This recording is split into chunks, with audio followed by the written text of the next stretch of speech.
This is Ray with School of Racing Graphics. I'm going to be designing a Asphalt Late model today.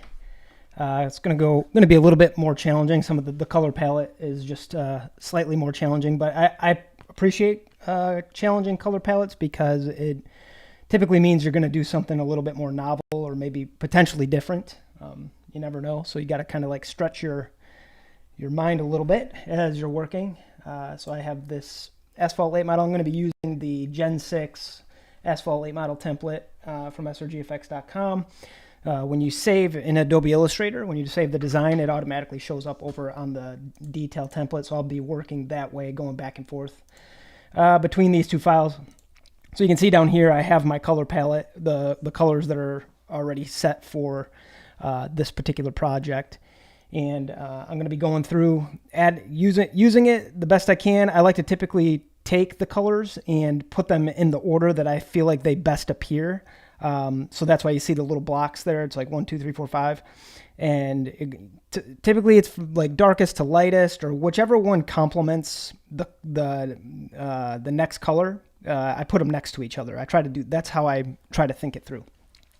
I'm going to be using a few assets. So I'm going to take number set 41. The number to this car is number 1, and the sponsor is going to be Harris Welding. So it's strange because you got a welding sponsor, but then you got all these like pink and purple colors. And so how do you get all of that to work together? Because welding typically is like more gritty, black, gray, slate blue, those types of things. So I'm going to try to get it all integrated and working together in a way that really the colors don't look like they contradict the primary sponsor, because this looks more like these colors look more like a playhouse. All right, so I'm gonna go ahead and grab some of my assets. The graphic I'm going to be using is going to be this one. It is a pre-release graphic, meaning if you're a premium member, you already have access to this for free. You just go into your account and you can download it. You don't need a coupon or anything. I am going to be taking it, putting it into this Asphalt Late model. And then I'm going to launch the whole thing together. So the Asphalt Late model, the graphic and everything will all get finalized and then put into a product and then launch together. And then the premium members, you'll no longer have access to this particular graphic. But as of right now, you can just log into your account and you just scroll down once you're in my account. If your premium membership's active, just click on More Design Tools. It'll bring you to the More Design Tools page. Then you're going to want to go to pre-release graphics, and you can see there's 4 of them currently in here. So just download those. It's one of those. I don't remember exact. I think it's 11.822. I think it's this one here. Just download that, and you'll have access to that now. So I'm going to go back to my design, and I'm going to get my number. I always start with my numbers and my sponsors first. So I don't typically start with my graphics. So I'm going to go ahead and get my number open. I'm going to use number set 41, which at the time of this video, or this live video, is it's the newest number set that we have on the website. So it's got these unique little tails on it, but it's still got a good vibe for racing, some motocross, things like that. So I'm going to go ahead and just pop the number 1 over here. The number is actually going to end up being 1S. And I'll work through how I think through all of this stuff as I go. And I'm going to use one of my sponsor template packs. This is also the newest sponsor template pack, template pack 5. And so I'm going to grab this guy here, bring it over to body panels, slide it in, just pulling all my assets together so that I kind of know what I'm going to be using. And then I'm going to also use one of my graphic styles for Adobe Illustrator. Let's see here, template pack, style pack 6. Here we go. I'll explain to you how these work if you've never seen how these work. They make it super easy to get through a project.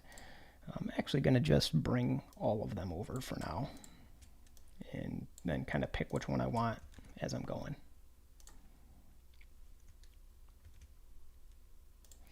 And if you have any questions while I'm designing, you feel free to ask. I'll do my best to pay attention to the chat and design at the same time, answer questions as I can. Again, that. There we go. And let's see what I got my graphic styles open here. And I'm going to grab one more asset out of Sponsor Template Pack 3.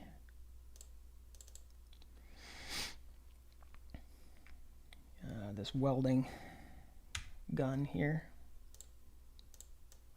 I don't necessarily want that, but I do want this guy here. And I'm going to bring that to body panels. And then one thing that I typically like to do is throw or just get all the other stuff that I was using closed. Might leave that one open because I might use it here in a minute for a different sponsor. But I'm going to close all this other stuff. It just helps your design software and your computer run a little bit faster whenever there's not so many files open. The more files you get open, it starts lagging, doing things like that.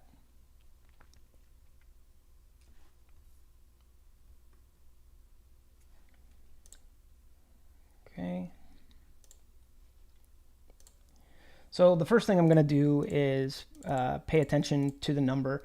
And so the strange thing, you know, you look at these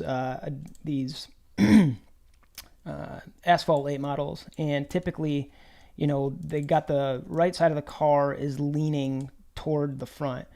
So there's a couple of different options I can do when I'm working with a number one. Is I can just grab these top points and then hold down shift, right? Because ones are pretty straight, and I can just do this, and it doesn't like squish all my other stuff and like make it look all stretched out. So I have the option to do that. So I am going to do that a little bit, probably that far. I do want to actually squeeze it in a little bit just to get this to look a little bit more thin. I'm going to bring that guy up there. And the particular style on this number is it has a tail on this side, but it doesn't really have like a tail on this side. So I'm going to go ahead and just make that really quick because I kind of like the idea of it having it on both sides. And so I'm just going to use my eraser tool, which is Shift E, and I'm going to strike through holding Shift, strike up holding Shift, and that gave me a nice clean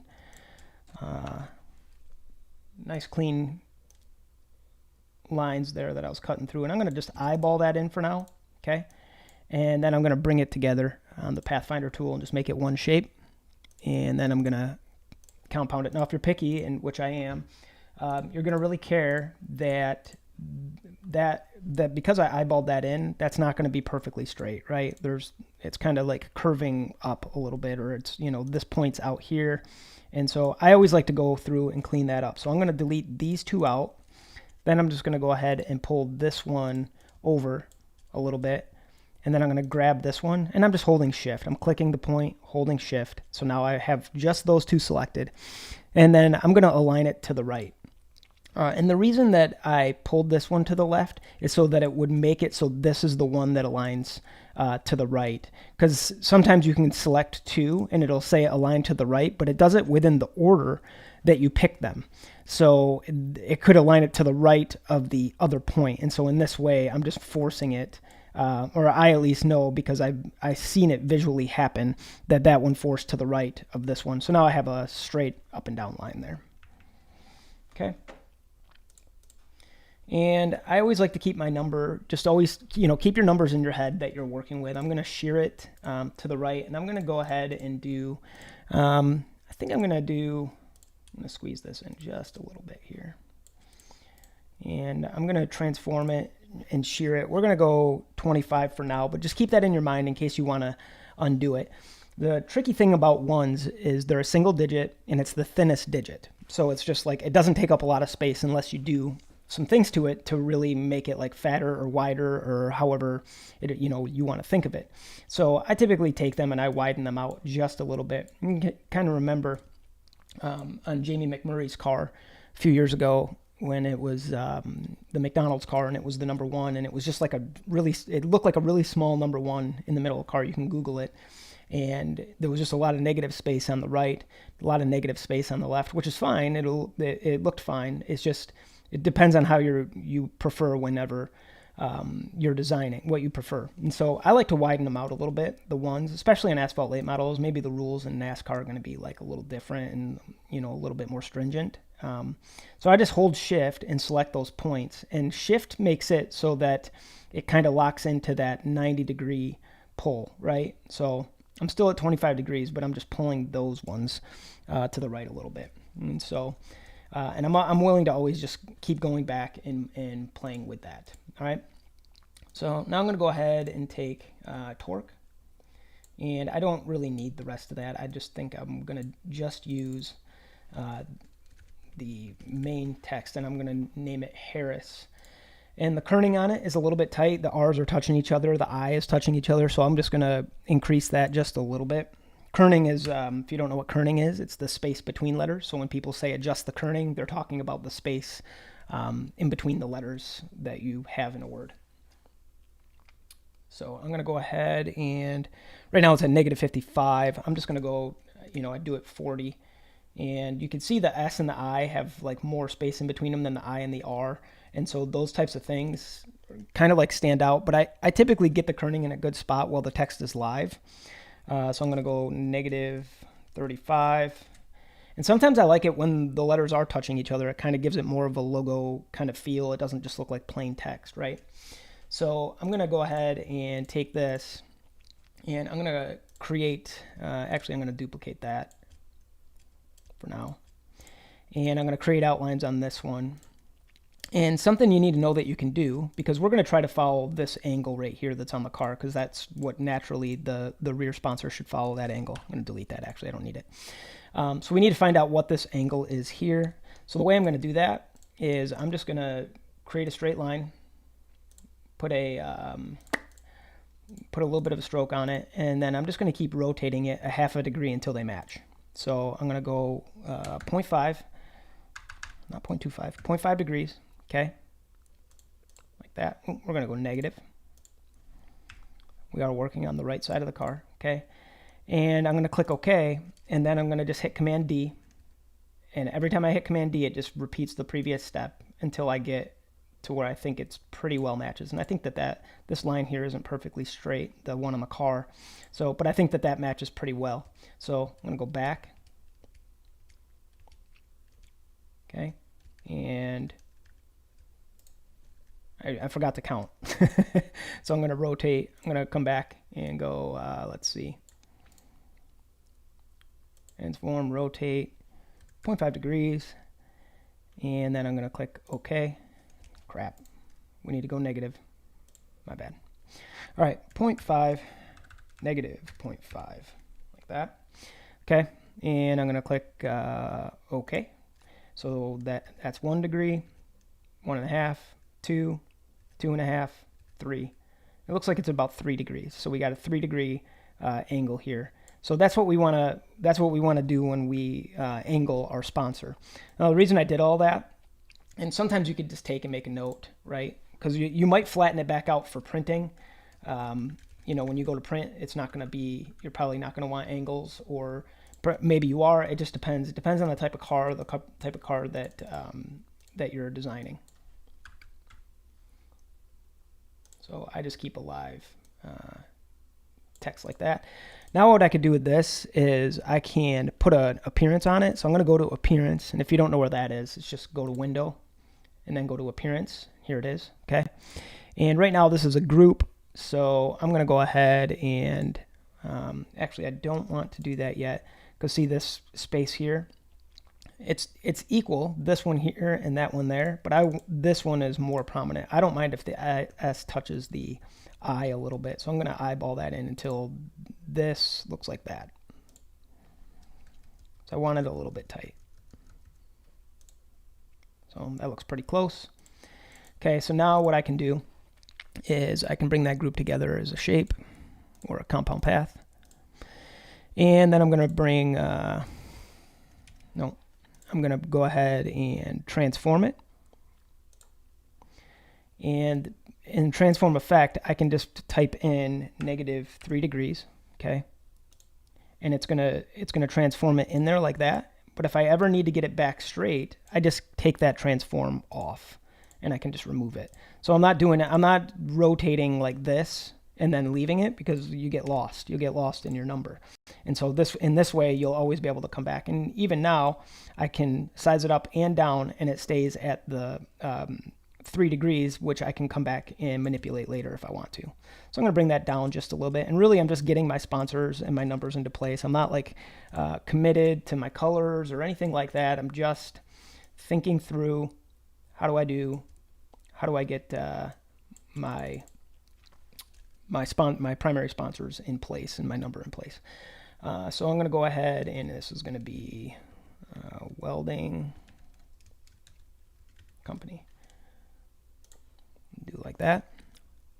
And I'm going to turn it the purple color for now, just for consistency.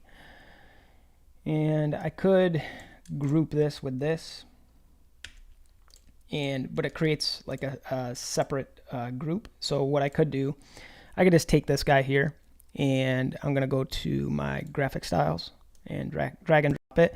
By doing that, it's going to remember that graphic style, that there's that angle on it. And now I could just click that, and it applies right there like that. Okay. So now I have the Harris Welding Company, Harris Welding Co. And then I'm just going to do this. Okay. And I could, bring it down to there like that, and just make it bigger. It's all kind of preference. I'm making it up. Like a lot of cars with a lot of designs, they just send you the car and they say, hey, the primary sponsor is Harris Welding Company. They don't really have an official logo. If you want to make one, go ahead. Just make sure it looks good on a race car. You'll typically hear something like that. Or they'll say, hey, they do have a logo, and they give you something and it looks good. Or they give you something and it doesn't look good. So you always just have to do your best to make it look as good as possible on a race car. So I'm going to go ahead and grab that gun.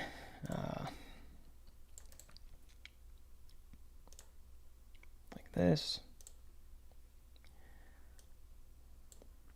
And I'm going to pull it in like that. Just kind of put it in place. It's figure out a way to bring the gun and the sponsor together, right? Because anytime you add any type of art like this to your designs, it kind of does make it a little bit more novel. It sticks out a little bit more, it draws a little bit more attention, right? To add that, it's like, oh, it's clearly a welding gun, and it kind of adds like a pop to the design, especially once we start playing with the colors.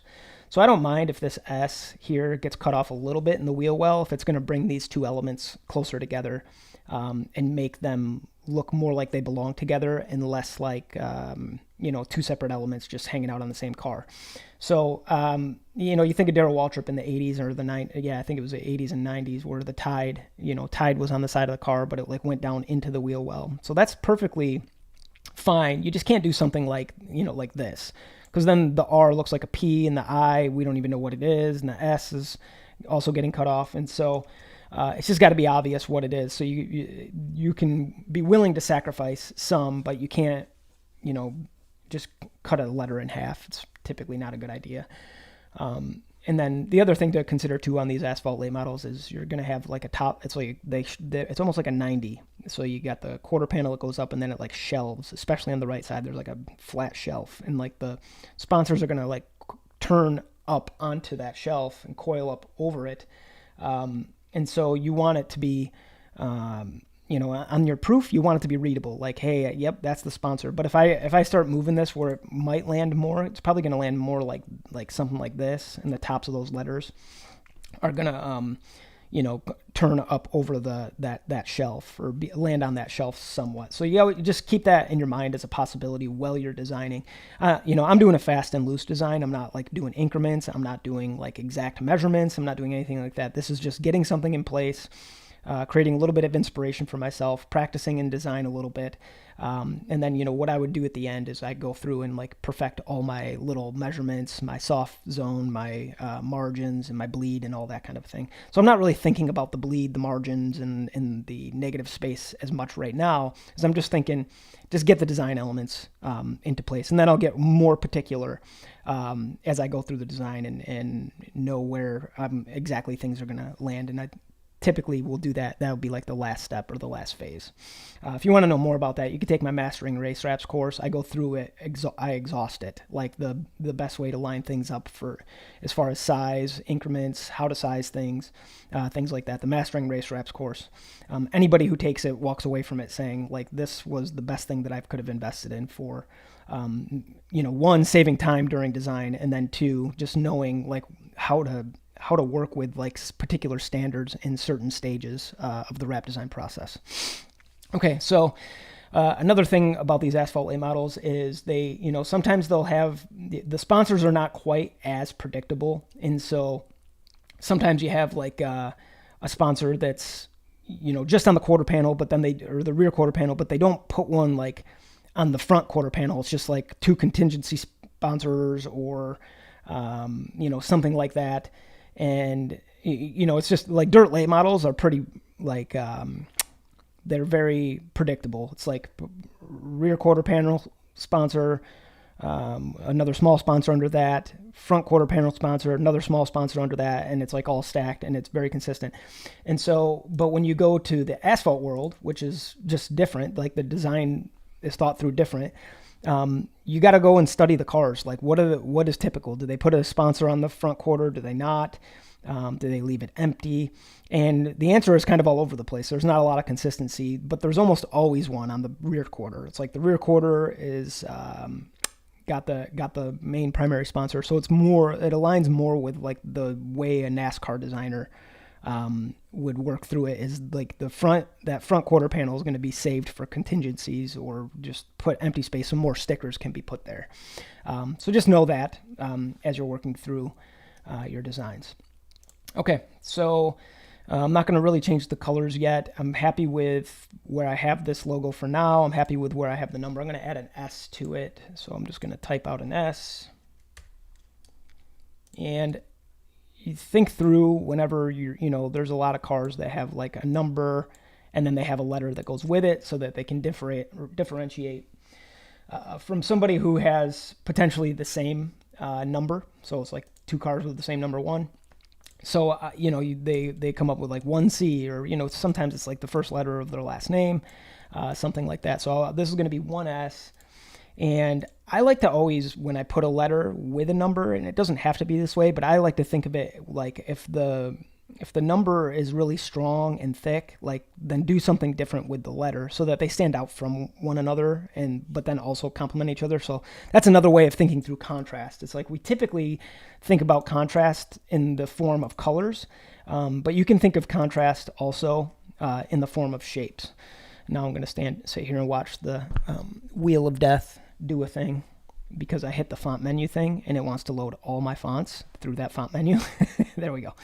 And so what my point is feel free to like create contrast with your shapes. So like this S is really organic. It's different than the number. And so it really kind of pops off and it's going to be different, or it's going to draw your eye in a different way, not just in color, but in shape. Okay. So I'm going to go ahead and go to simplify. And typically anything complex or with a lot of points, you can simplify it and just crank it all the way up. And it's going to get rid of some of the points for you just to clean up your artwork. So you can see it started at 35 points and now it's down to 18. So that's pretty significant when you think about an overall project where there could be a lot of points involved. And it didn't really sacrifice the quality of the font. So, and I did that because I wanted to pull that. I wanted to kind of complete that. And if it had all those points in there, it was going to be a little bit more rough. Okay, so I'll get that in place. Pretty happy with that. And now I'm going to start working through getting some graphic styles onto my different elements. Okay, so first I'm going to open up the graphic styles pack. Or no, I already got it open. I brought it over here. So I'm going to start probably with this guy here. Actually, you know what? No, I'm not. I'm going to start with this guy. Okay, I think we're going to go with like a brighter pink number. So I'm going to drag and drop that. Well, let's do this. I'm going to size that down. And this just saves time. So I'm going to size that down, drop it in here, delete it, and then click the 1 and then apply it. Okay, and you can see it's kind of thin. It doesn't actually make too much sense, but it's going to start working to my benefit as I work through it. I don't really need the chrome look in it, so I'm going to go in and I'm going to turn that fill white. Okay, I'm actually going to turn the thicker one white. All right, and then I can delete this one, and then this black one I'm just going to offset it quite a bit. Get my headphones on here.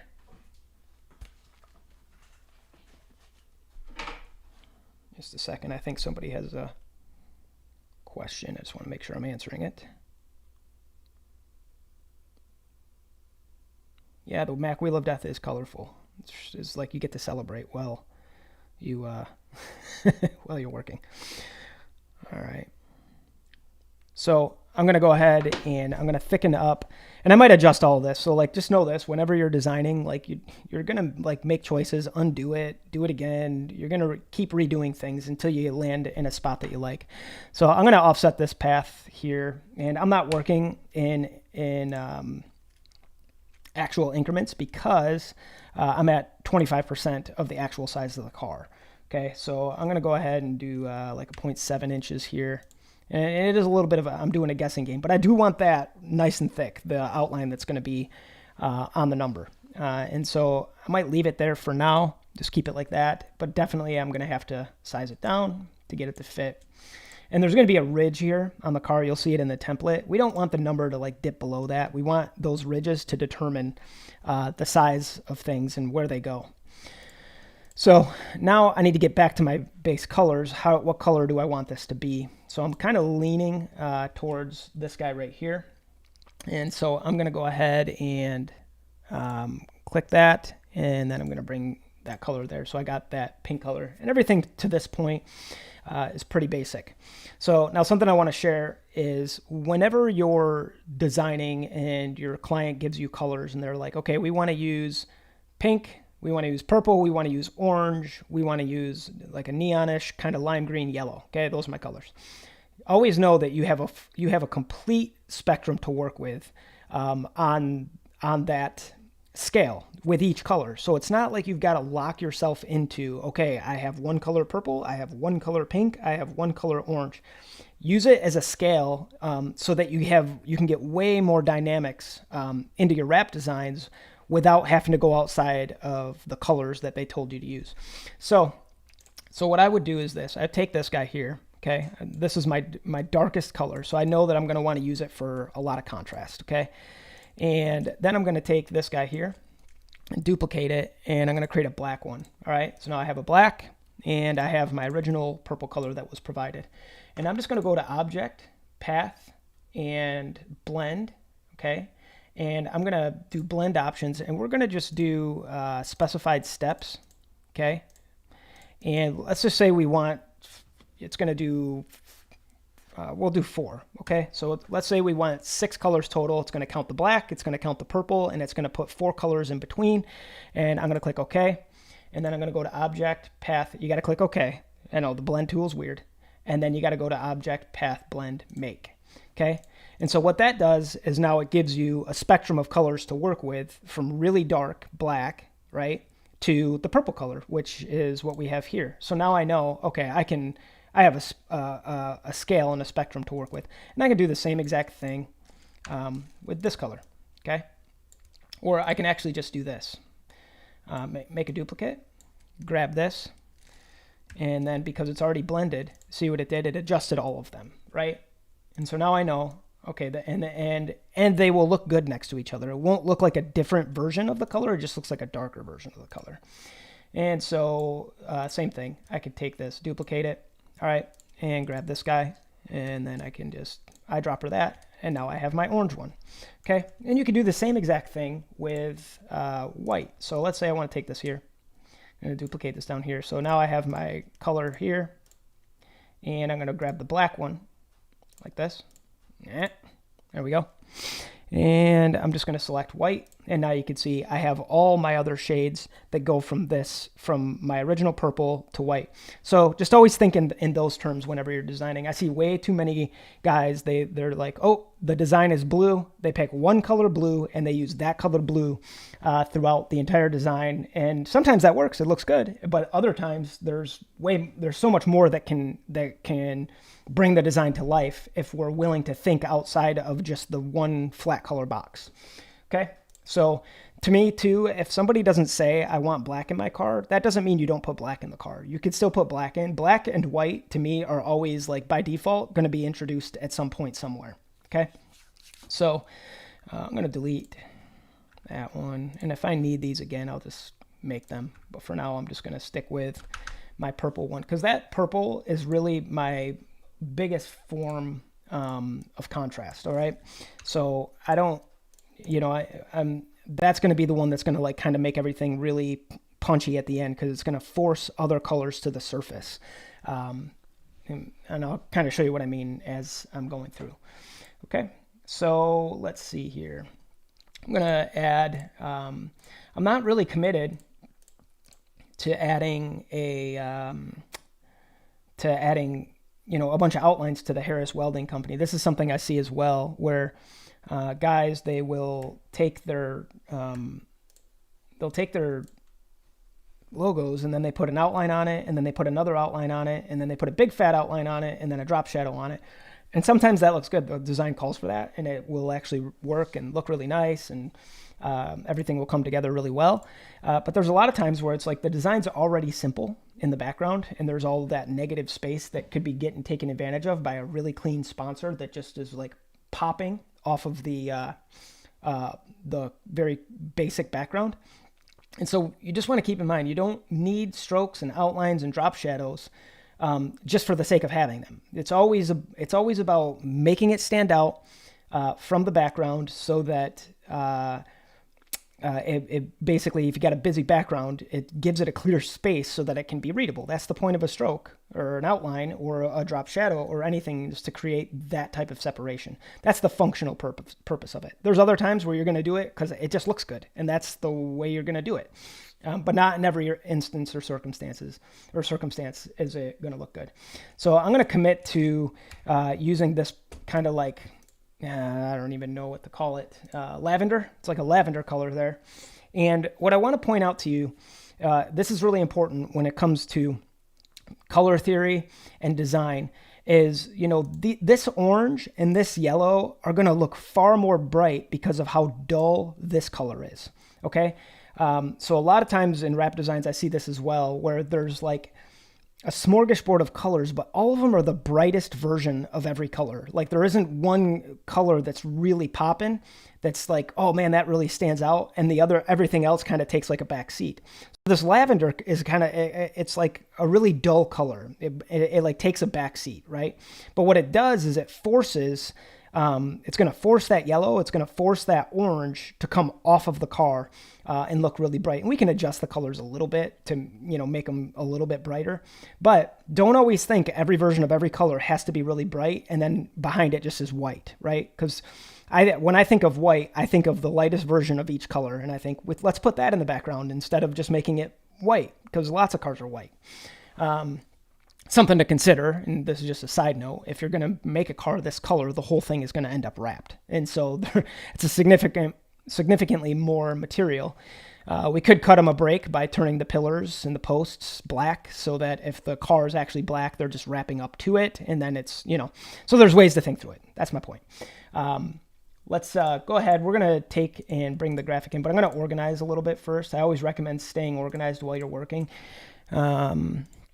So let's go ahead. I'm going to bring these down to sponsors layer. Sponsors.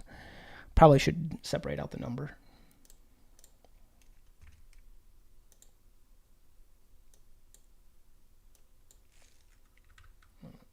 Now I've lost that. Actually, I don't need this guy anymore. Okay. And we'll keep that down there, just so I have the live text if I want to come back to it. And we'll move that. Okay. So we lock that. And I'm going to, I don't know if I want to group those together. No, that will make a bit of a mess. So I'm going to pull that down to sponsors. And the contigs are fine. I'm good with that. Contingencies, they'll just stay on their own. I'm going to move Cabela's over to the contigs there. And now we're nice and organized. I do have like a bunch of layers in here that are just kind of completely unnecessary. So I'm going to delete those out.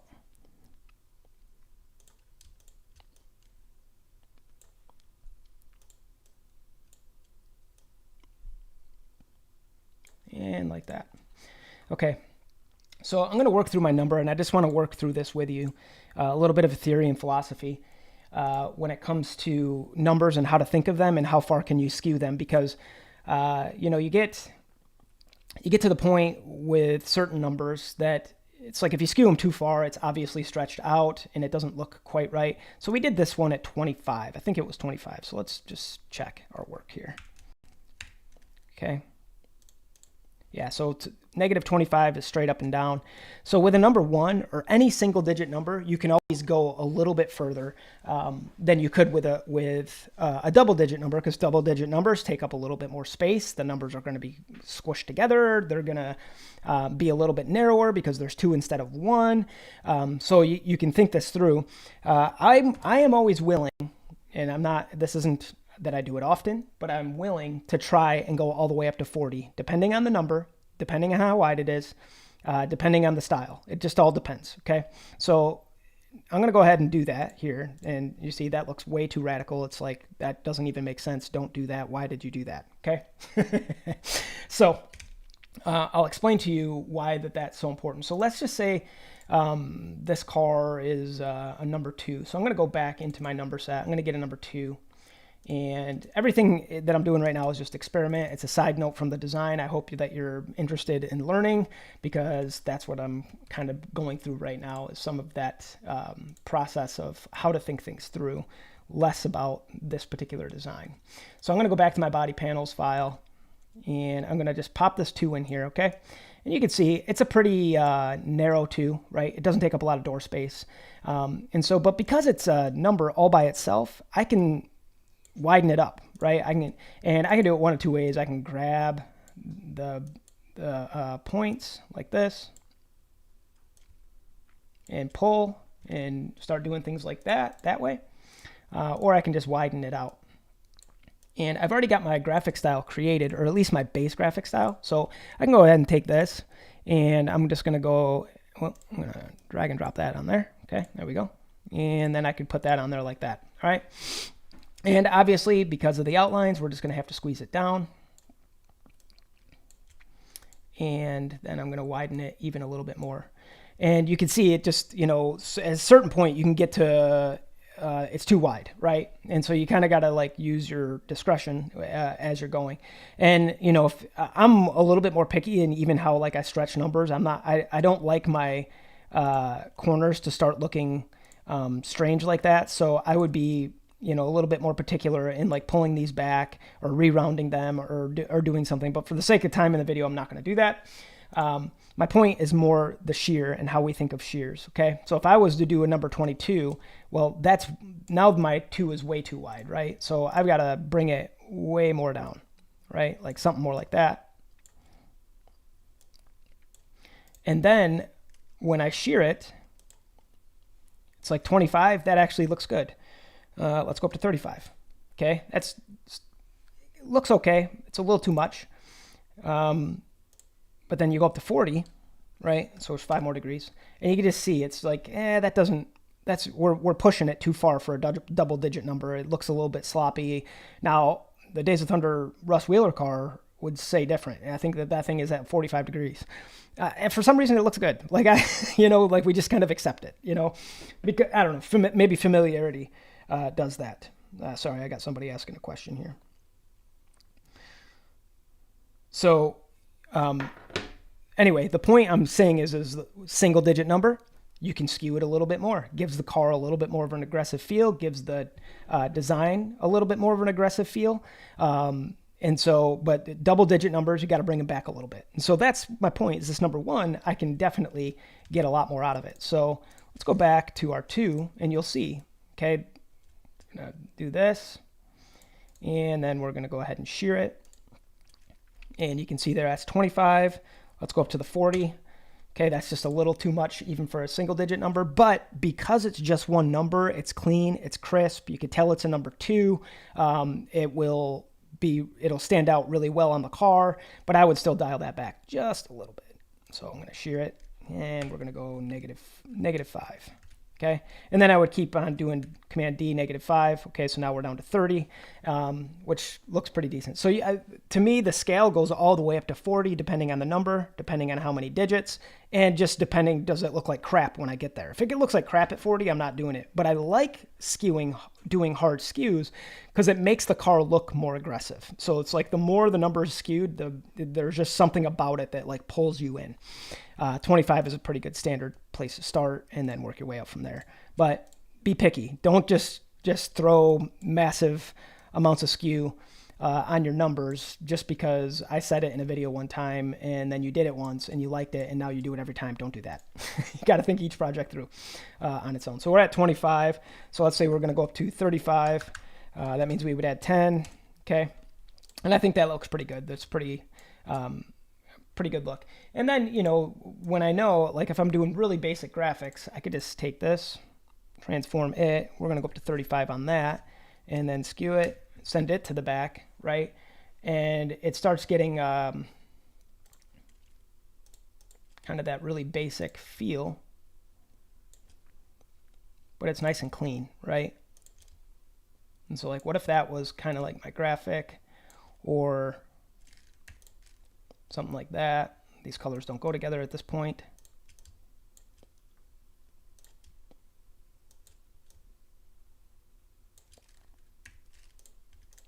Something like that. So you can play with a lot of different ideas.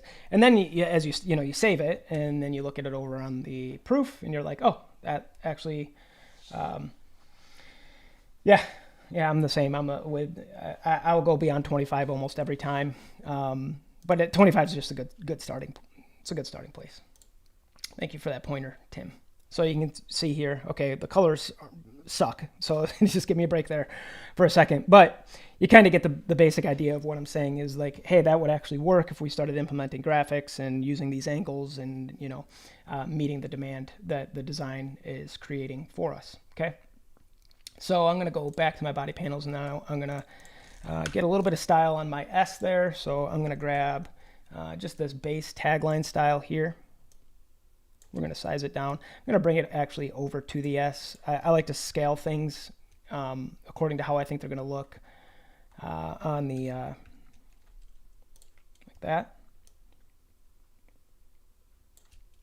Okay, so I think that's pretty good. And I got scale, stroke, and effects on. So if you just go to your transform tool panel and you just go to the hamburger menu, go to scale, stroke, and effects, turn that on, and then the outlines and everything follow instead of getting thinner or thicker when you size it up, okay? And so I'm going to go ahead and drop that on there. And then I'm just going to, which one was it? Yeah, there it is. Do that. And first I need to turn it into a compound shape. Okay, like that. And we can implement maybe one of our other colors. So let's go to appearance and we'll turn this the lime color. Nope, not that. This. Okay, so implement some of that green. And we're going to probably adjust that so it's a little bit brighter and just stands out a little bit more on the design as a whole. Okay, so I kind of got all my main components in place. I might want to add another sponsor in, or the space here might demand another sponsor. But for now, I think I'm just going to leave it, and we're going to start messing with the bringing the graphic in. So I'm going to go get my graphic.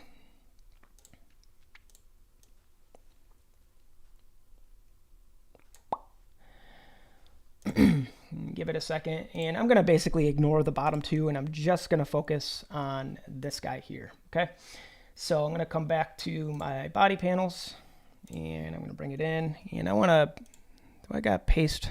Yeah, paste remembers layers. I want to get that into my graphics.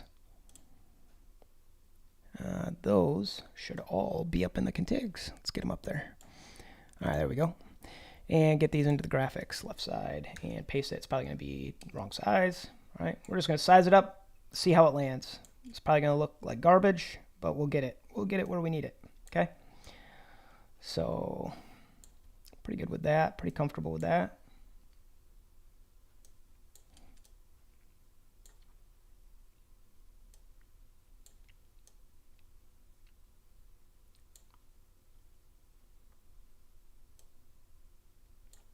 Okay, now I'll mess with it. I'll tweak it some more here, and then I'll also explain what I'm doing, why I'm doing it, so that you get a good idea of how you can ruin a car with graphics, or you can make a car much better with graphics.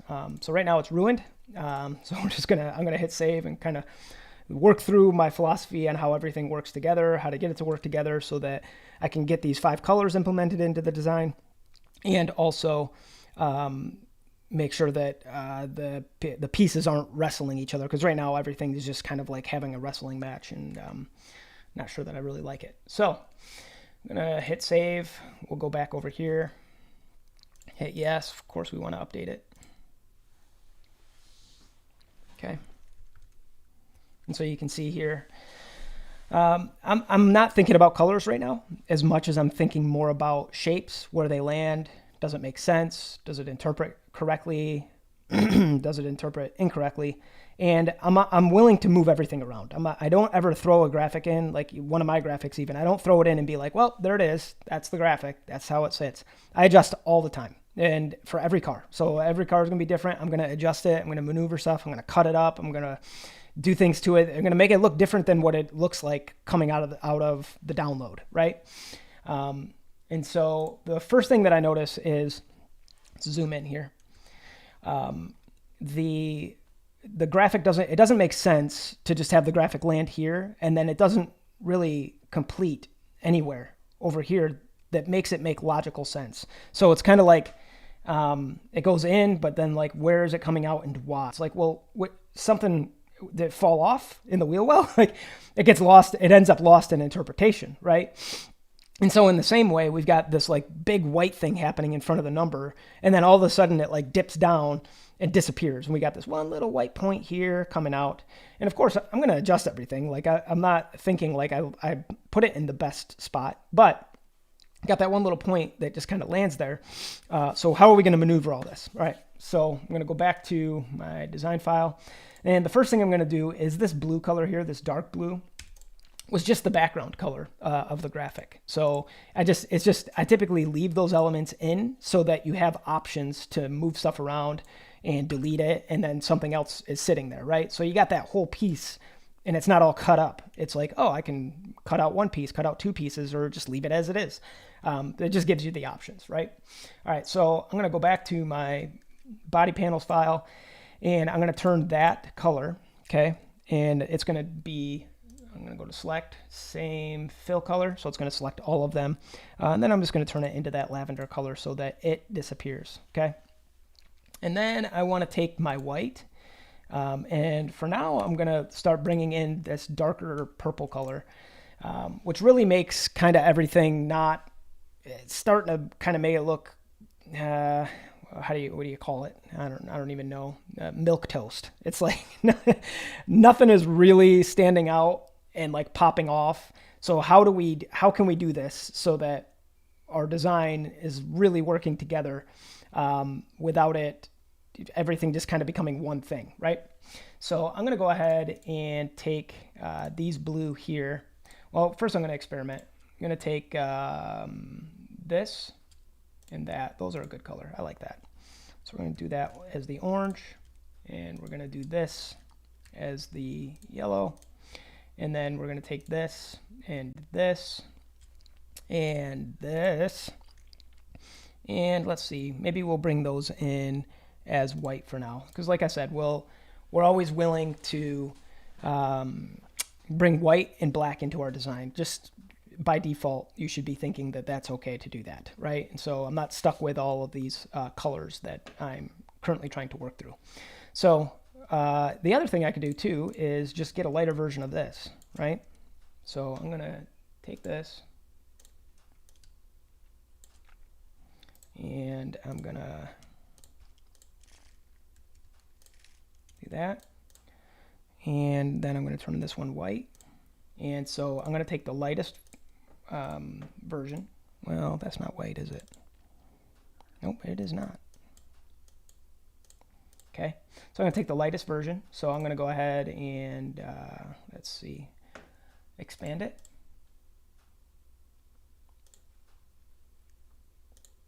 Like that. And now that gives me that. And I'm going to take it and drag and drop it down here. Turn it into a global color, so if I want to change it later, I can. And then I'm going to grab that and that. And now I have a slightly lighter version, right? Maybe that's not quite light enough. Maybe I need to, or too light, right? Maybe I need something a little more subtle. So I'm going to grab this guy. I'm going to bring it down. Global.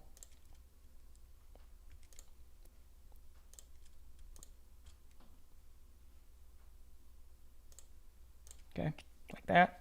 And for now, that's pretty good because it's how you can see it, but it still blends into the background. It's not drawing my eye or my attention into it in a way that's like destructive, where it's like, oh man, I'm looking at the one, but I'm also looking at that white thing in the background. What is the thing I'm supposed to be looking at, right? So we're trying to draw people's attention into that the number and sponsor. Now, another thing to consider too is I don't have to, like this lavender color, I don't have to just stay with that version of the lavender color. I got all these other versions now down here, right? Lighter and darker. And so what if I lightened this up a little bit just to make the car a little bit more, like, give it a little bit more punch. It like pops off just a little bit more.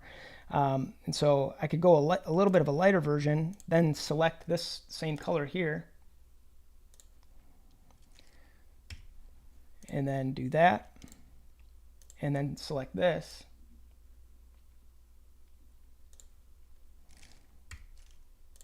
Like that. And so now you can start seeing there begins to be a divide in the car, right? We got a lot lighter on the top and then much darker on the bottom. And that I'm not even committed to that kind of magenta, dark, I don't even know, burgundy kind of color on the bottom. I'm not exactly committed to it because I'm more committed to it being black because I want to create a clear distinction between the bottom of the car and the top of the car, because those are the cars that are typically easiest to kind of see on the track, and they really stand out. That's how you get that like pop at the track. It's like, but sometimes there's a lot of cars that I see at the track where it's like, you do this thing where it's like there's a graphic on the bottom and then there's a little bit of color in the middle and then there's a graphic on top, which sometimes it works and it looks good, but there's other times where it's just like there's just too many graphics, there's just too many things happening, there's not a place to give the eye to like a rest, and so you want to be able to lead people's eye. Like, where are we leading people? Well, we're leading people to the Harris logo, we're leading people to the number, and maybe we're leading people to the icon, right? And so always just think it through in that way. How are you leading people's eye? And if you're just splashing backgrounds graphics in just for the sake of having them, you got to think it through. Like, where am I drawing the attention? Okay. No, I don't know any templates for free there, buddy. I usually spend between 150 hours and 300 hours on the template, so I don't have any free templates that I give away. But you know, if you need a coupon or something, maybe I can help you out. So I'm going to go ahead and I'm going to, before I make any more color changes, because we're going to get this better. This is so far still kind of a little bit of a disaster. So we got to get things working together and begin to flow together. So before I do that though, I'm going to think through this graphic. We were talking about how it gets cut off and then it lands and then it does another thing. And so we've got all these kind of like little messes all over the place that we want to clean up. So I like my graphics to resolve, whether it's a point, it's a flame, it's a circle, it's, you know, a delta, whatever the case might be. I want it to land somewhere. And I want that wherever it lands to be like, oh, the graphic resolved, not behind the number, not behind the sponsor, and it disappears somewhere on the car. So it just gives it that beginning and ending look. So with this, I think what I would do first is I would just probably move this back here. And the nice thing is that we have going for us right now with the graphic is that it's angled at the same angle as the number. it might be like 1 degree or half a degree off or something like that. And so we would get that right. We'd perfect that, not just leave it that way. But you can see this angle is already following what we're doing. Okay. So I'm going to pull this down. I want that yellow there to be under. I don't want it to be on top of or through or anything like that. So I'm committed to keeping that there. Like that. Okay. And I'm going to find out right now, is our angle, how close is our angle, right? And notice I keep the graphics grouped together. I mean, that's pretty dang close. I'd say it's a half a degree. So I'm going to shear it back, negative 0.5 degrees, like that. And now you can see the even space from here to here. It might actually be like even 0.3 for those of us who are picky, which you should be because you're a graphic designer. Okay, so I'm going to go ahead and click OK. Now I know my numbers are all, my numbers and my sponsors are working together, and so are my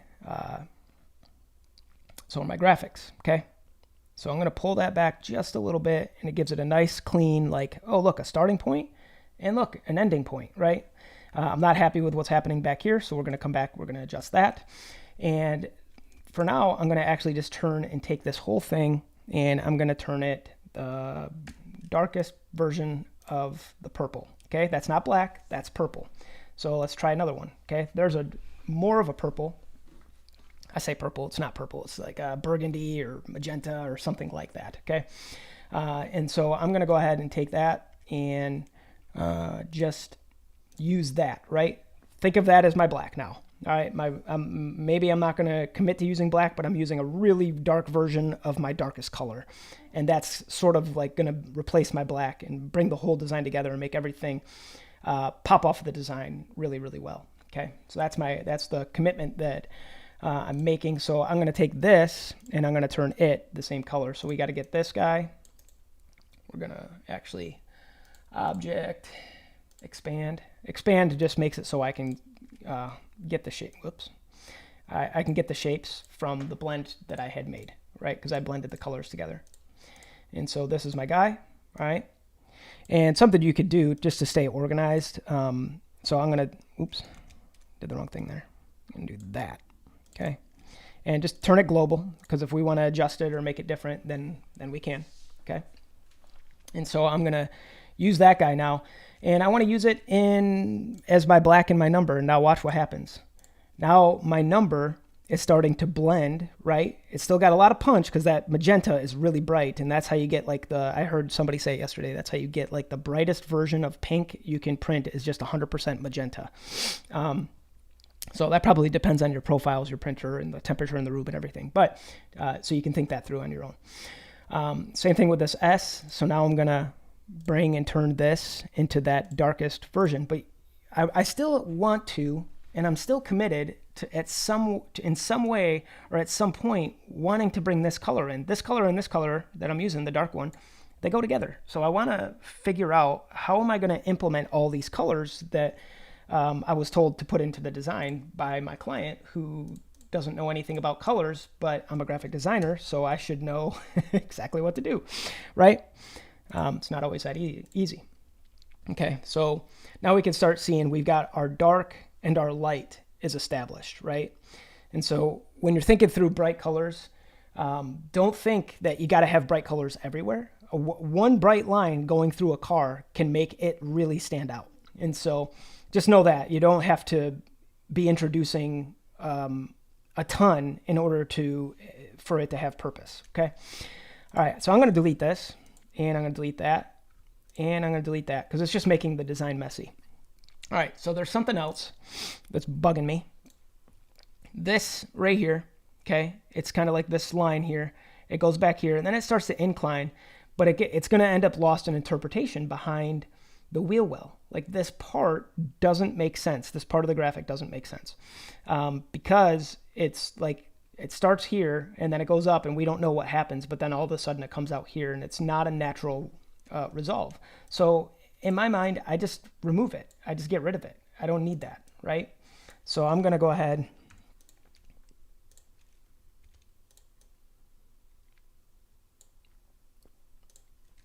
and just make it follow the back of the car, right? Like that. Okay. And sometimes you can make it parallel. So like whatever it is here to here, you want to go do the same here to here, but that starts overlapping my orange graphic. I don't mind splitting the difference. I do the same thing in construction. Like in construction, no wall is ever plumb perfect, or I shouldn't say no wall. Many walls are not plumb perfect. So when you're building something to it, you got to split the difference. It's like, okay, I'm not going to go all the way level because that would look weird against the wall that's not plumb or straight up and down. So I'm going to split the difference. I'm going to go between level and whatever, wherever this wall is at. It's the same way with graphic design. There's things that force you to just split the difference, and splitting the difference gives you the natural resolution. So I'm splitting the difference right here between going parallel and this orange graphic. Okay, so now I need to bring this guy here out of the picture. And that's going to introduce all kinds of orange into the graphic. Okay. That. And like that. We're just going to do that for now. And I'll probably come back and want to adjust that some more later. So now what I'm going to do is I'm going to take these guys here and I'm just going to stamp them out. I'm thinking I want to do something just a little bit different in terms of just the number overall and how things are working out here. So I'm going to stamp those, and now I have these as separate pieces. And I'm actually going to just take this guy here and delete it, remove it out of there, because I want to bring more color into that spot, but I don't want to overdo it. So I'm going to bring this up, and the angle's a little bit different, so now I'm going to have to sort out my angle.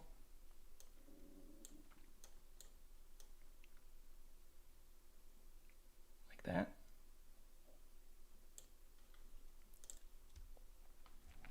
Something like that. And I want my gaps to be the same, so I got something here, and then I don't want this one to all of a sudden like get smaller. So if I was being really picky, I'm not going to do it in the video just because I don't want the video to be 4 hours long. I would figure out what my gaps are here, and I would bring it up here without just simply eyeballing it in, because your eye can trick you. You look at something for too long, and then all of a sudden you're like, yeah, it looks great, and then you come back and you're like, that looks like crap. Why does that look like crap? And so don't ever trust your eye, because when you look at things too long, it eventually goes away on you. And yeah, I just take my word for it. All right, so kind of really like that. I like the way the colors are starting to work together. The weird thing for me that's striking me sort of funny is the way that the pink is like the only thing pink is the number, right? So how do we introduce more? How do I get more pink into the design without it being overbearing, but also look like it's thematically throughout what it is that I'm, designing? So before I do that, though, I'm going to just clean up the graphic just a little bit more. Take this guy here. I'm going to group it together. And we're just going to drag all this over here. And I did that very sloppily. So you can see my gaps opened up pretty intense. Okay, so something like that. Again, I'm eyeballing. I don't recommend that. If I didn't want the video to be forever, I would go through and perfect that. Somebody on their computer right now is calling me out and like, don't do it that way. I'm like, you make videos, you do it your way. Again, if I was getting ready to go to print, these are all things that I would take very seriously and not mess with, as far as making sure that it looks right and the gaps are consistent. And so I'm going to go ahead now, and I want to give my wrap installer, I want to give him a break because he needs one.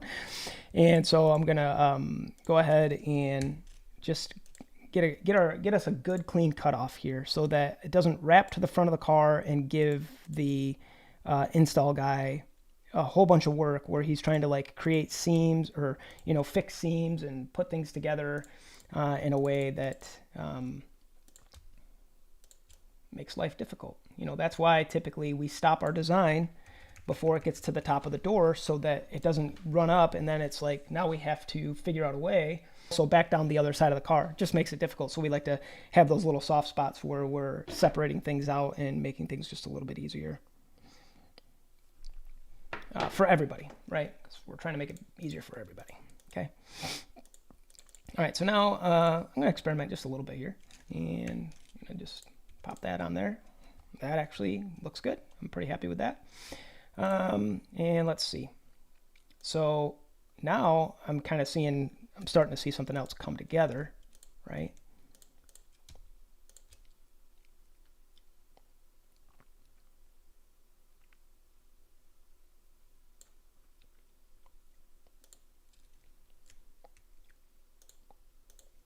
So let's try that. Okay. Again, split the difference.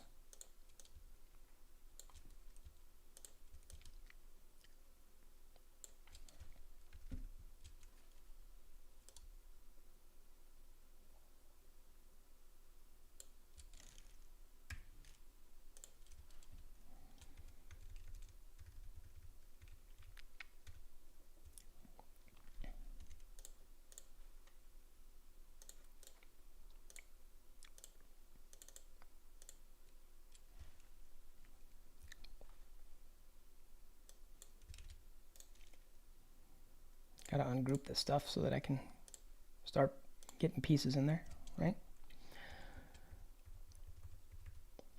Okay, like that. And I'm looking at this and how it goes to a sharp point and resolves before the back of the car. I actually like that. I just got to make sure that it looks consistent. So the first thing I'm going to do is I'm going to bring this up.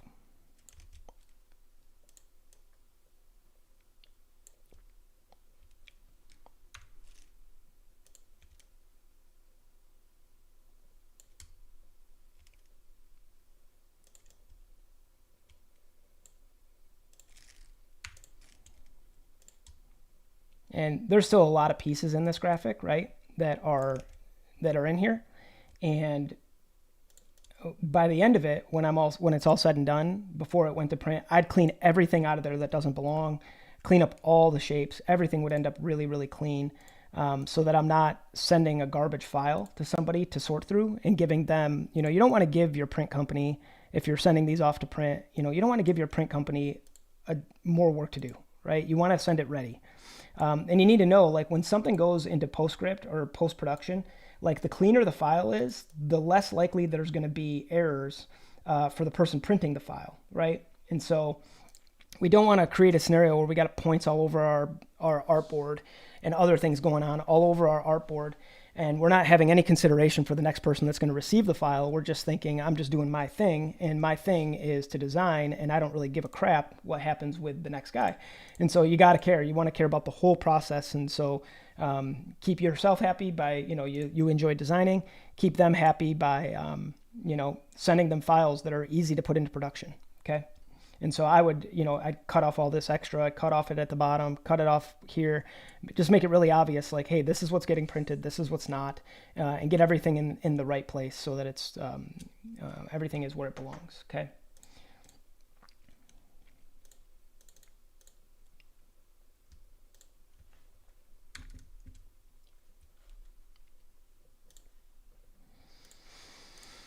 Okay, so it's starting to come together. But now, so we got this other issue happening where we're in this scenario where we've got a black welder or welding gun, right? And so I'm just going to take that and I'm going to commit to select same fill color, and I'm going to turn it the dark burgundy color, right? So it starts bringing itself into the design.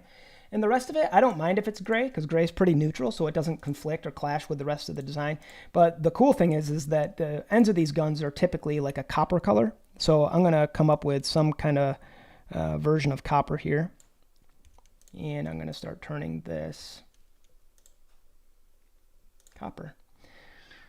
And that's too much.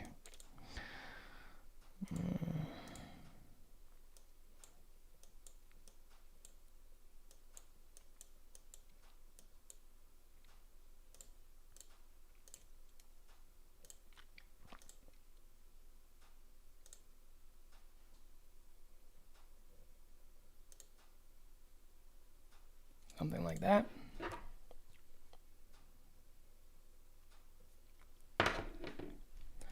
And then these are typically the little trigger on them feeds the wire is typically like a red. So we could just put a little bit more of that pink into the design.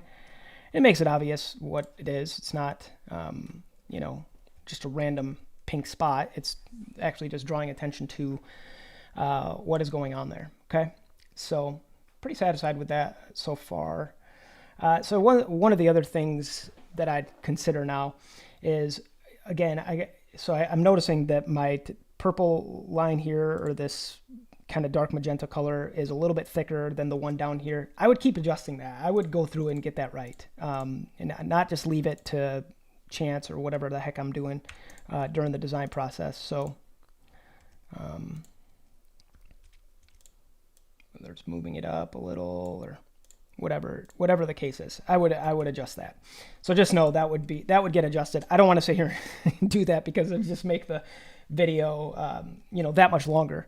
But I want you to get the point of, like, you want to go through, you want to make sure that you're perfecting things, that you're particular about how things land and the way things look.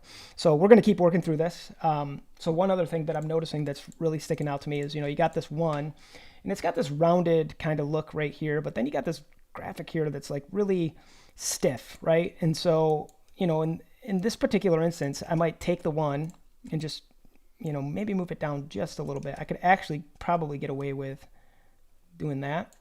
And then just so that they kind of go together, just giving it a little bit of a roundedness, you know, just in that one spot. Okay. And now they kind of look like they belong together, or at least belong to the same design in one way or another. Now what I can do is I still want to implement more of that kind of pink color to the design. So I could take these two originals and go offset path, and I'm just going to go negative, and we're going to go negative, let's go 0.25 inches for now. Let's see where that gets us. It's too thin. 125, and we're going to go 1 like that. No, we're going to go 1.5. Sorry, as I get my life sorted out here.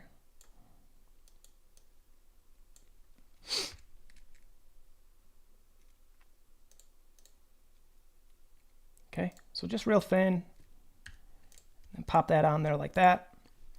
And, you know, take a look at it. I'm like, do I like it? Don't I like it? Does it work? Doesn't it work? Not really sure. I'll leave it there for a little bit and see if that's something I want to let sit. Maybe, you know, do something like that, pull it back, or I don't know. Let's get a little bit more of that pink in there is what I'm thinking, though. Magenta. Somebody would say magenta. So I'm going to leave it there for now, but I will probably come back and mess with that, or delete it, or make a different commitment. So let's talk about the number, getting the number to look more like it's a part of this design. So naturally, I made the number this bright color here, and then it does go to the orange, so it's just in here, but it's hardly there. So I think it's not the right exactly the right orange. And so you can see, though, that the values, let's do this. Just get into some color theory stuff here. Yeah, the values are kind of similar, right? They're not that far off from each other. So adding a little outline like that, it doesn't like make the number fatter, or it doesn't make it skinnier, right? So what I would do is just take this pink, and I would offset it even a little bit more, just to introduce a little bit more of that orange into it.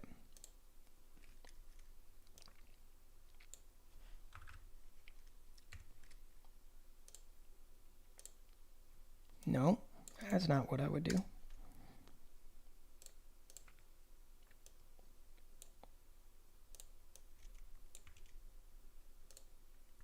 So maybe something more like that. And then do the same with the white. So we could probably punch our white up a little bit, right? And do, well, let's duplicate it. And then let's get we'll actually leave the white where it is, and we're going to get our lime kind of yellow greenish color on it, and we're going to set that out to be just a little bit. I don't know what I'm doing there.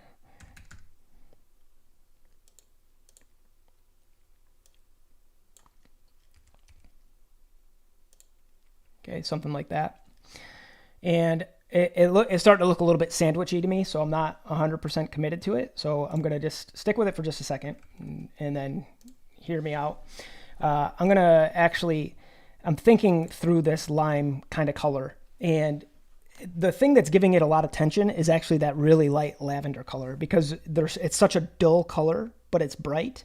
And then it's right next to the like a brighter color, which is the lime. So what I want to do is I'm thinking of that lime as more like a white as I'm designing. And that's why I'm okay with adding it to the white, because it adds thickness to my white outline without it being just a white outline, which makes it a little bit more dynamic, but it also introduces and brings more color into the design.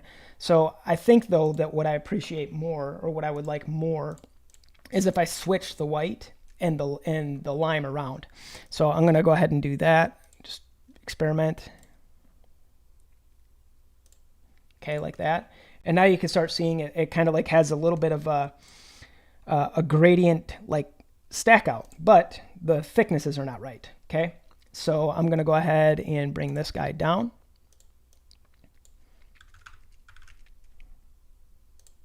Like that. And then overall, I'm just going to change that lime color and make it really bright, so that it's super, it's as bright as it could possibly be without turning it yellow. So we still want it to be kind of that lime, but now it's starting to take on more of a white value, right? It's like you actually, as you look at it right here, you can't see the difference between it. Like where does it end and the white begin? It's like almost blurry, right? And that's what I want. I want it to look like that. It's drawing attention. It's drawing a lot to the outline of the number, and so that's how we want to think that through. Okay, so I'm going to click OK. I'm pretty happy with that. And so you can see we started with this like really like these colors are rough. How do we do this? And then we're starting to land on something that's like, oh, this actually works. Maybe it's not my favorite colors, but this is all working together really well. And so never dismiss a design because of its color. Just because you don't like colors doesn't mean somebody else doesn't like them. Whenever I design a purple car, people be like, well, I really like the design, but I hate purple. And it's like, yeah, like not everybody hates purple. So you kind of got to like just enjoy it for what it is, instead of trying to demand every car to be red and black. Because that's what most people are just like, I just love black and red race cars. And it's like, well, yeah, because red is like a really, really popular color. But that doesn't necessarily mean like every car should be red and black, right? So I'm going to create a little bit of separation here. That just so that we can see we're doing pretty happy with that. And I'm going to bring my welding down so that it fits above my yellow bar. And I could either fit it that way, I could fit it this way, I could take it and put it up here, and then add, I'm going to actually bring the width down. Actually, no, I was happy with that. And I'm going to turn my kerning up, and we'll go up to, let's try 200. Like that. Kind of fills the space pretty good. And I'm going to duplicate this in case I need to get back to it, because I'm now going to expand its angle. Because I want to bring it into, it's like these two, these two elements are just a little bit too separate to me. It's like Harris Welding Co. and then gun. So like, how do we, if we were totally in control of the customization of it, like maybe the word is coming out of the gun or something like that, and we just want to kind of make it all look like one piece. It kind of brings it together. And then you got to ask yourself, how literal do you want to get with it? Because like the Harris doesn't look like welding beads, you know, so I want to like add like a welding bead to the S and like hump it up right here a little bit, or do something weird like that. Then it starts looking like liquid, so maybe I don't want to do that. And so it just all comes down to your interpretation of how literal does it need to be. One, to me, just to get them connected and brought together, that just says a lot. It's already kind of like, okay, these two elements belong together. I can accept the fact that the text doesn't look like a welding bead. Okay, and hopefully a lot of the things I'm saying to you are, you know, it's not these are graphic design techniques, not racing graphic design techniques. So you're a graphic designer. That's, you know, if you're watching this video and you design race cars, you're not a race car graphic designer. I mean, you do that, but it's like you're a graphic designer. So there's graphic design principles that you're going to need to understand that go beyond like, I know how to do race cars. Like you want to know how to do like layout text, adjust kerning. You want to know about the golden ratio. You want to know about the Gestalt theory. Like these are all things, and I'm not going to touch on them in this video, but there's things that like, as you learn and grow in these areas, you'll become a much better designer in the racing graphic world, because you understand the concepts behind basic graphic design. And so by connecting the S to the welding thing, it just brands it. It's like, now it's not like a separate kind of you know, oh look, it's like clip art. You know, there's a nice little piece of art next to this text, but they don't really go together. But so when we bring it together, it actually looks like, oh, this Harris company is actually really sponsoring this car, and the car has received the branding from that company, right? To me, it looks more like a cheeseburger place, you know. The colors do, but you know, point remains, it all goes together. And you know, if I wanted to get like really like particular and persnickety and all that, I could go through and change the colors and just kind of experiment with it. So and I want to thin these out a little. They don't need to be that thick, just enough to introduce, right? Just enough to introduce it. Okay, so that looks pretty good. And then, you know, if there's going to be a sponsor right here, they're going to put decals all over it or whatever, or contingency sponsors. Now I know this, Cabela's is not going to tolerate their yellow logo being on a lavender background. So typically you block it out, right? You're going to block that out. So we have, you know, one of two things we could do. We could just create a band. So I always like creating bands because it just kind of like adds a whole nother element into a design, and put it back there. And then Cabela's might actually come along and say, I don't care that your preference is that you want to have that burgundy. You're going to put black behind our logo. So there's going to have to be black here. And so that happens as well. And so at that point, you just receive it, right? You just tell, you know, your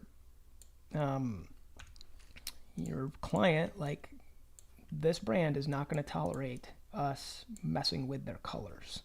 And that's going to happen a lot. And that happens more in the corporate world. Maybe at the local racetrack scene, we kind of get away with stuff that we shouldn't.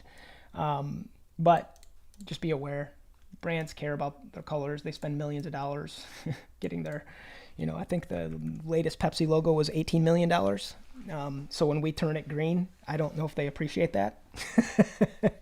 So just consider all that as you're designing. Okay. So I still have a couple little things going on that are just kind of messy, and my wife has soda and pizza for me, and she's waiting for me, so that's cool. That gives me something to look forward to. But I'm going to finish this video. So there's a little bit more that we can work with here, and I'm gonna, you know, these here, they're kind of like drawing attention in a negative way, and so I could just send them to back. You see, they start getting knocked out. This one, to me, the width is random, so it's like starting to not look great. So I might just take and delete that, because then it's becoming random there. It's a little random back here. And so, you know, I don't know that I need all of that. I'm not sure that it's necessary, right? And if I want to add something cool like that, maybe I'll get a pattern, you know, I'll find a pattern that works. So, you know, I could start playing with the idea of bringing these things down into here and doing some other things, I wouldn't do this. Like, this is my whole point. I wouldn't like put the point behind there and just have this random shape running into the number. It would be something like that, you know, and then I would work from there. So I'm going to go ahead and delete that out. Actually, I'm going to leave it in so I just have the color. I'm making a bit of a mess on my canvas. So I'm going to go ahead and go back to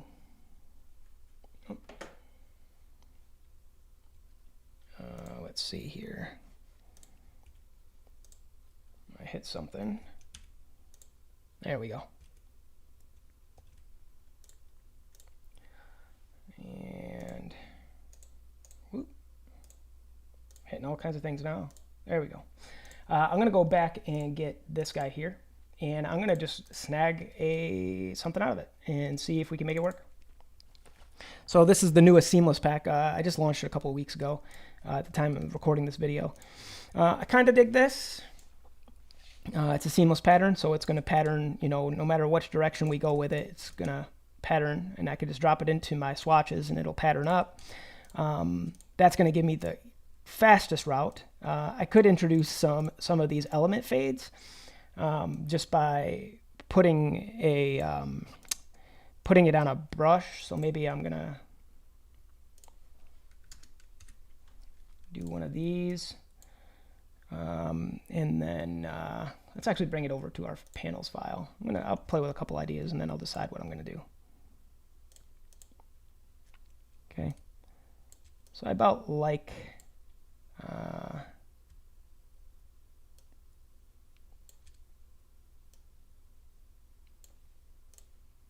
kind of like that size, but I want it this color. Okay, so something like that in the background. So I'm going to straighten it back out, and I'm going to size it down just a little bit and get my color back, and then I'm going to drop it into brushes. And you don't have to drop it in brushes, you could stack them side by side. This is how I like to do it. And do that. And I'll set this to the side for now.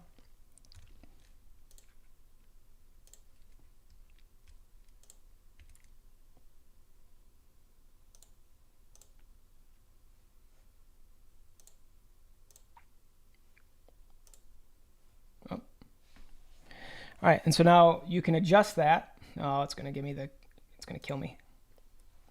I wouldn't think that it would do that, but okay. So I'm going to increase the stroke, and it's going to increase the size of it. I guess I didn't need to play with the size of it like I was. That was dumb. And I went too far.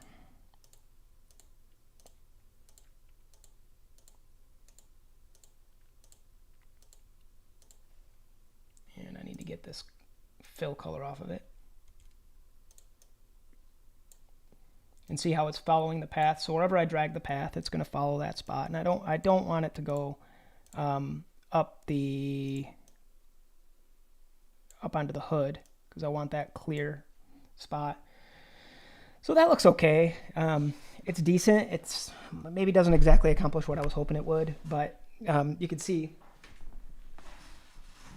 there's definitely some options there. So I might just leave it and then see if, you know, I don't like these little kind of micro dots that are happening up here. They look a little bit pointless. And so I might experiment with like putting it in an angle or something like that, just to kind of break up some of the too segmented, you know, looking. So I'm going to remove that out of there. And let's try this guy.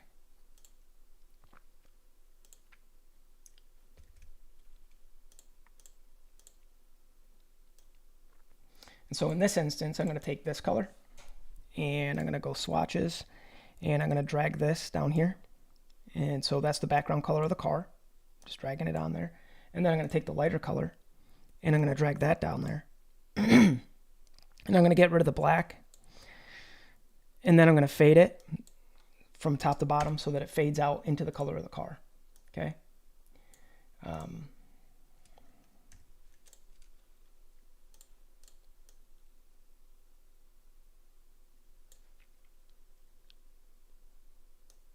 Switch them. Okay, could just do this where I stack them because they are seamless. I could just bring them like that, but I don't, let's say I don't want it to go past the 1, right? So then I'm just going to butt those two together and bring them below. Could do that way. Maybe I'll bring one more in. But when I'm doing these, I'm always thinking like something subtle. I'm not thinking something, adding something really intense, right? So I'm going to group those together.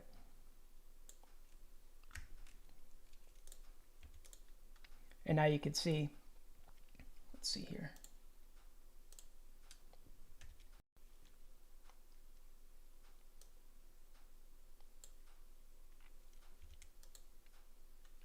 Just really, really subtle, but I dig it. It's cool. Right? You can see those little shapes in there. They're back there. They're back here. I didn't send them up to the front of the car.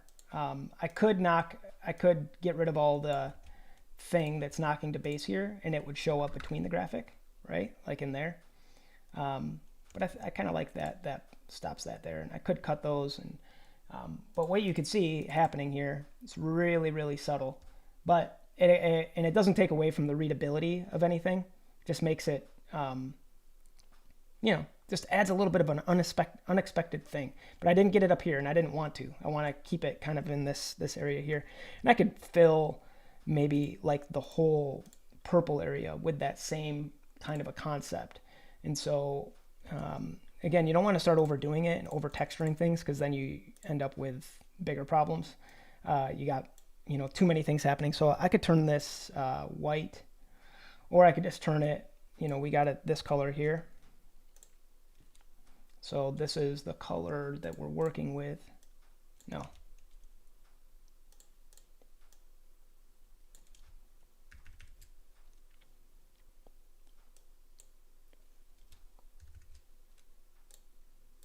Okay, that's the color we're working with right here, I think.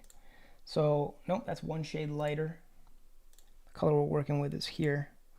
And so if I was going to go one shade lighter, I would just take this, drag and drop it here, and then make sure that it's global.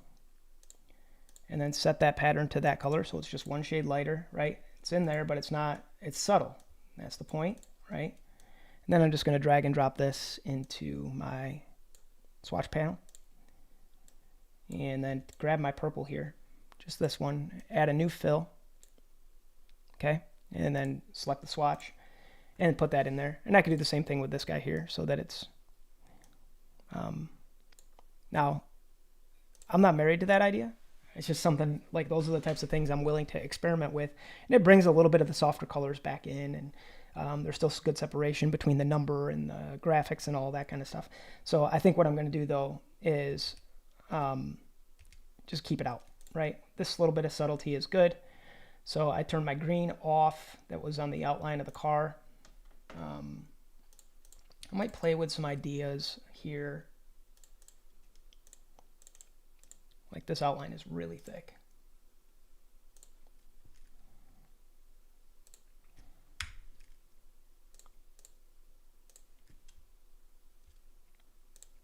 So let's see. But I don't necessarily, I like that. And that, you know, you'll be surprised that that color will print actually better than you think it will. I printed a car one time that it was like, it went from a mix of green to really light, like yellowish lime green, and it almost looked fluorescent. It won't look fluorescent, but it came dang close. And so even, and the reason is it has to do with all of the colors that are around it.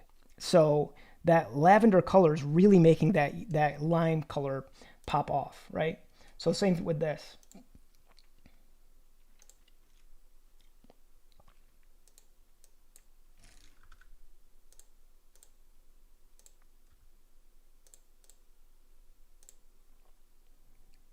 And maybe the yellow is going to just be a little too much. I kind of dig that. But I also like the idea of the dryness of the logo. So maybe, you know, start playing with some of these and seeing if they lend themselves to, you know, just helping it pop off a little bit. But maybe it's just fine just flat, and that's probably what I'm going to do, is just leave it like that. So it's pretty good. Maybe I don't need the yellow around the welder. So now I'm going to let this update. Just kind of see where everything lands. I think that looks pretty good. The one gets really close to the bottom here, which I'm not sure that I appreciate that. Give me just 1 second here. Yeah, so that one gets a little bit close to the bottom. And, you know, so what I do is I'm going to just I do my final template work. Most guys are going to paint the roll cage black. I still like to play with those ideas because the roll cage to me is just as much a part of the design as the, you know, as the wrap itself. It's like if the roll cage is a bright color, then it really lends itself to being used in the design process, right? And so I'm going to go ahead and turn this tape here pink color, so that brings that color through. I might move that forward just a little bit, but that's more for proofing purposes, that little sliver there happening on the Mustang grill. And I will play with, let's see, so here's the roll cage color.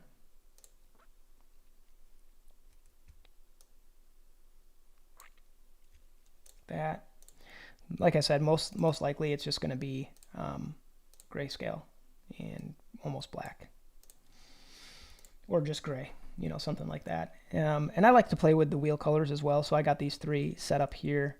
You know, you can do this, this,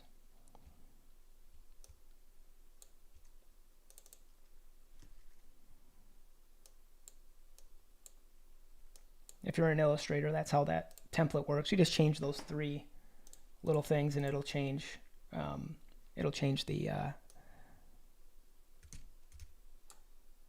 wheel color for you there. And then same with the roll cage. You just change that one little guy, and it'll change the roll cage basically all the way throughout. So I feel like we came up with something pretty good based on those colors. Probably some more adjustments I'd go through and make, fix some stuff up, clean some stuff up, just make things work together a little bit better, be a little bit more picky on my increments and moving stuff around. I'd probably pull that one up off the bottom of the door a little bit, things like that. So hope this inspired you guys and helped you out thinking through colors, thinking through somewhat difficult colors in the design process of, you know, we could have ended up with something that was more milk toast, just everything was just like kind of the same hue and color. And so we've got to discover that we could pull blacks and darks and things like that in to really make a design work and help it pop off the wrap design. So if you guys have any questions or you need anything, you could always feel free to hit me up on srgfx.com. /support. I'm always willing to help. And if you have any problems with any of my products, always reach out. I do my best to get back like right away. So thanks for watching.